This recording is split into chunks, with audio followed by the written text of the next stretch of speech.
Recently had a question in the BPTM Inside Circle Facebook page, which is where the 400 plus owners that have gone through the killer marketing training, it's called a secret Facebook group. That's where we all hang out. And this question came up, and it was basically, hey, I know about the 7-step killer exam, and I have other systems that I've learned about in killer marketing, but I'm having trouble getting my therapist to do it. So I think that's true for any of us that are private practice veterans in the trenches, and whether it's private practice PT or whether we have a auto mechanic shop, whatever our business is, we're going to have trouble every once in a while with getting staff to do what we want them to do.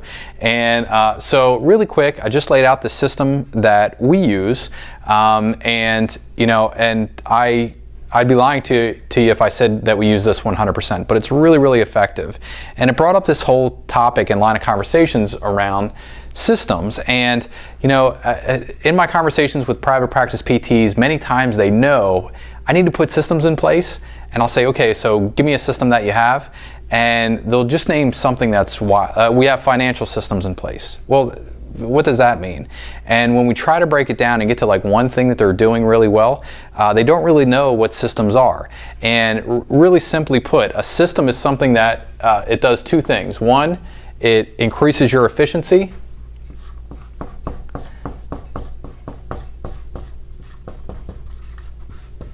And it's repeatable.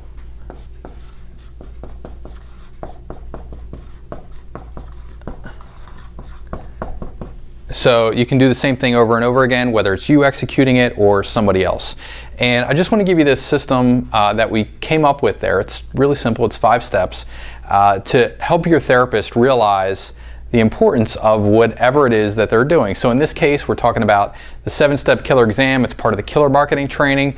And in that, it's basically the 7 questions that are asked, or the 7 bases that we touch during the history portion of the exam, that increases patients who schedule out their full plan of care and complete that plan of care. So,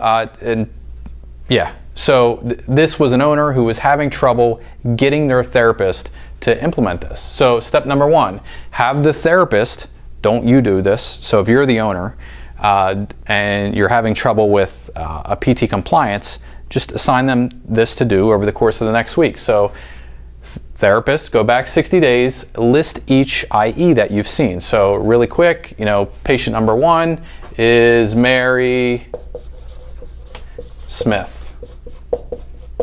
And then John Jones or whoever else you have in there. Step number 2, did Mary complete her plan of care? Yes or no, really simple. If not, did she drop off? And what was the reason? So why did she drop off? So maybe it was a medical reason. Maybe the therapist was seeing her for her shoulder and it was preventative, or you're trying to treat it conservatively and she needed a rotator cuff repair, something like that. Whatever that may be, have them list that out, and then the total number of visits that they saw Mary for. So if she was in for 4 visits before they realized that she needed surgery, great, list that out. If she completed her plan of care, maybe it's 12 visits or 10 visits, whatever it is, have them list that. Continue for the entire month. So if they saw 21 new patients that month, have that therapist list them all out and in report format. So you can take a simple sheet of notebook paper or just use a Microsoft Word or Excel document and do the same thing.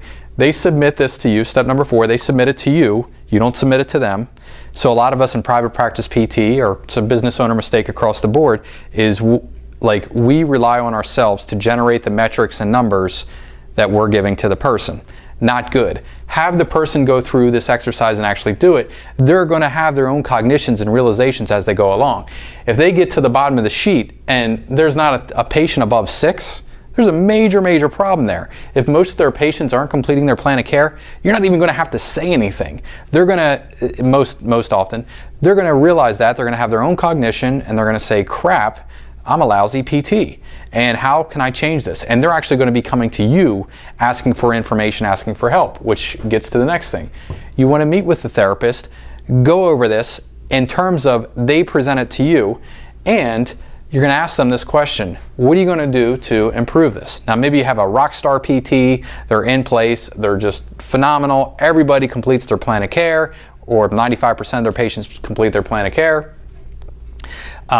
They do, you know, a patient testimonial at the end, they're absolutely fantastic, they're averaging 8 or 10 or 12 or whatever your standard is visits per plan of care, and everything's great.